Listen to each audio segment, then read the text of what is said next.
We had a lot, so we quickly talk about Gronk had a late hit. Rob Gronkowski, the tight end for the New England Patriots, he had a late hit in which he was suspended one game. Some say it was a very dirty hit, the most dirty hit of the year. Your thoughts on the hit? I don't know if you saw the clip. I saw the hit.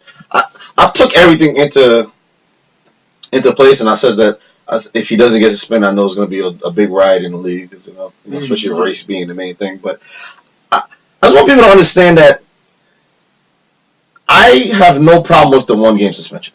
I think it's a rightful suspension. If anything, it could kind of be excessive to an extent if I compare it to another player. Okay. But let me before I go into that, let me just get into the hit. Okay. I think the hit was I watched the game fully. Okay. I kind of see what Gronk was talking about. Okay. About being held. Okay.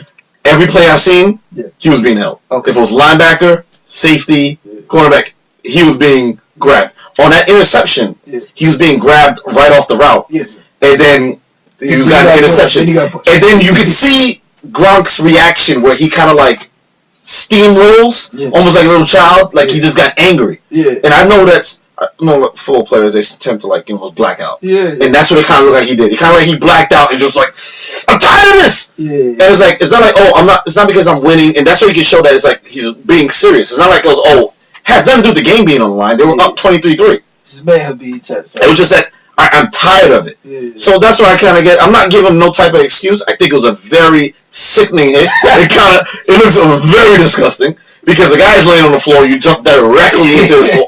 It's bad. But it's a bad hit. Yeah. But to go back to what I was saying before, the reason I say that I've seen worse is linebacker Vontaze Burfict has done a worse and has received. At this point, Vontaze Burfict, when he gets a fine, it's no less than 5 figures. Because he has maxed the point of keep getting taxed. Now, this has happened after 4 multiple personal fouls. I mean, this is where he took Ben Roethlisberger and twisted his ankle. He's grabbed. So that's what's like. I know that was nasty, but I seen Vontaze Burfict do way disgusting. I seen him twist Ben Roethlisberger's ankle. I seen him twist Cam Newton's ankle twice. I seen him punch players in the nuts. I've seen him clothesline in this just past preseason.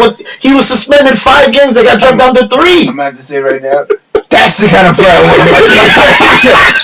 That's one of my the man that doesn't care. You know what I mean? But get the wins. I seen him. I don't know if you remember wrestling. It was one of those guys. I think the move was a clothesline from hell. I seen him do that.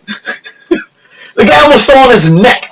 I haven't seen the kid play ever since. I don't even know if he's still playing. He was like a second. He was trying to make the team. He got knocked out off a play that had nothing to do with anything, and he knocked them out. So when people go hard at Gronk, I'm just saying this.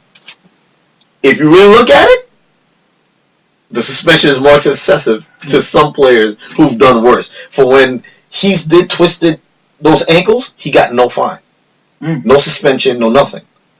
Nothing for twisting ankles. This is now. If you look at Cam Newton or Ben Roethlisberger, any person that plays the game of football, any sport, you need your legs. Yeah. Especially Cam Newton, who needs his legs to be mobile. You're kind of walking. He's twisting. There's a clear view of him twisting his ankle. Like I think you can put on YouTube Vontaze Burfict's personal fouls is a 15-minute clip. Oh wow! It probably doesn't repeat itself. And this has started since he was in high school. This is a person that they have allowed in. So if y'all really want to talk about a person being nasty. Alright, so he's clearly the Anthony Mason of the league right now. He's clearly I think Anthony Mason might be scared of him at this point. The Rick Mahone of the league right now. To go back into the Gronk, I just think it was more of a reaction to constant being pushed. I don't want to really make excuses for the guy saying that like, this and that, but it was a nasty hit. I think what he got was well deserved. A 1-game suspension, perfectly fine with me.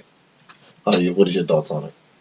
I mean, I saw the hit. I did think the hit was a little excessive, but even just watching the whole play itself out, I could see why Gronk would react like that. just if you watch it play from the snap all the way through, he's being held, and then he's actually being kind of pushed before the ball even gets there, and he gets shoved right before the interception. Right in front of the ref. And, like, there's no flag at all. So, I mean, at that play alone, you can see, like, there was a lot of frustration there to the point where it's like, yo, not only did you just intercept my quarterback, you pushed me out the way, and you held me all the way through the route, and there was no flag. I'm not having this. That's what it looked like to me. He said, like, yo, I'm not having this. It's like you can see the little... It looked like he just kind of, he snapped. Like, he just was like, I'm not having this no more. And that's what happened. That's what kind of what occurred. Almost like when you seen Odell come running in against Josh Norman and then flew in and kind of, like, headbutted him. He was like... Where it's like, I just had enough. And I'm just going to react the way a grown man would react. Because any means necessary, I'm hitting you. I'm going after you, cuz. I'm just running at you and pulling my hands on you. I'm going after you, cuz. So, I mean, I thought the game was cool. Everything made sense. I just felt like it was a little bit much for Tom Brady to come out and just completely defend his man. Like, you could have been and said, like, oh, the hit was a little extra, but I understand where Gronk was coming from. But you'd be like, well, he had to do something. The referees wasn't protecting him. Like, oh, so now this is okay. Ooh, I don't know, because you could have now concussed this man. Like, you cause this guy's career. So I don't completely agree with it being like taking it in your own hands. Like, there's other ways of taking it in your own hands. There's better ways of taking it. And you obviously know there's better ways because you now got suspended. That was the best way of doing it. Correct. Even before that, I think it was a couple of plays, maybe the quarter before that. The same type of route where Tre'Davious White is pulling on Gronk the whole route, and Gronk actually steals the ball from Tre'Davious White while it's a jump ball. Uh-oh. No flag is called. Uh-oh. But it's a clear pass interference, and Gronk gets up very upset. Mm. But you think he's almost celebrating the first down, but then you realize he's upset that he's being grabbed, and he sees no laundry on the floor. So it looks like it was happening. I hear a lot of people say like it's hard to referee LeBron and Gronk. No, it's not. No, it's not. No, it's not. It's the same rules apply. Just because they're bigger don't mean they're different. Stop it. Like, don't give me that nonsense. But the one thing I do have an issue with out of the whole thing was the lack of fight from the Buffalo Bills team. If I see my player, my teammate get knocked out the way that he was and you're in front of him, they pretty much ran to the ref and one person pushed Gronk, who he slapped his hand away. So it's like, no one attacked Gronk at that point? Yeah, not tough at all. But again, when I think of the Bills, I don't think of a very connected team. Because even with the Tyrod Taylor situation, it didn't seem like the whole team was connected. Like, nobody was like, that's my quarterback. I didn't hear nobody come out and say, well, I love the backup. That's what I'm riding with. Or I completely support the coach. It seemed like a bunch of different fractions. You got like people that mess with Tyrod, and then people that Jim just there to catch a check, and then people that there was like, I mess with the coach. So it feels like they don't have a very connected roster, a connected team. But then again, you see the snow up there. It's hard for you to want to play anything up there. Like Marshall Lynch wanted to leave right away. Remember? But they were playing in like 7 inches of snow the other day. Like, how was that a game? Like, why don't y'all get a roof on that joint? I found out if you wanted to go to the game, it was free. If you cleaned out your own seat. Oh. Yo, that could have been a drive. That could have been a drive.